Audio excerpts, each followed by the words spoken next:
আসসালামু আলাইকুম রহমতুল্লাহ বারাকাতু।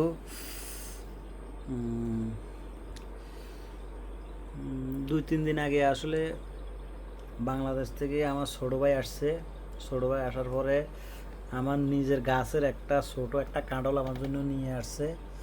তো এই কাঁঠালটা আসলে এখন আমি ডিউটি থেকে আসছি, আসার পরে দেখি কাঁঠালটা একদম ফাঁকি গেছে। তো এখন আসলে কাঁঠালটা খুলি ফেলাইছি।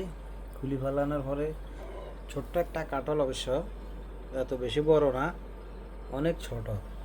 এই যে ডেন্ডু দেখলে বোঝা যায় যে কাঁঠালটা কত ছোট না কত বড়। তো মাশাল্লাহ, যাক আলহামদুলিল্লাহ, এই ছোট কাঁঠালটার ভিতরে এই কোষগুলা হয়েছে। কোষগুলা খারাপ না, মোটামুটি লম্বা আছে।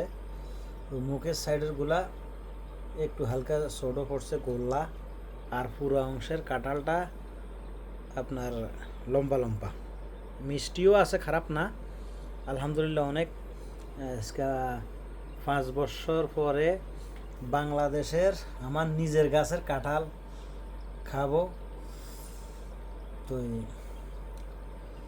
ভাবলাম যে সবার সাথে আসলে একটু শেয়ার করি, বাংলাদেশ থেকে কাঁঠাল আসছে আমার নিজের গাছের। মাশাল্লাহ আলহামদুলিল্লাহ, কোষগুলোও অনেক সুন্দর এবং লম্বা। তো সব কিছু মিলাই মোটামুটি আমি হিসাব করে দেখলাম যে ছোট কাঁঠাল হিসাবে আসলে অনেক কোষ হয়েছে, অনেকটি কোষ হয়েছে।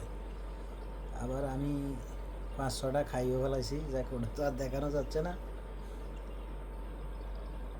তুমি কেমন হয়েছে আশা করি সবাই জানাইবেন। আল্লাহ হাফেজ।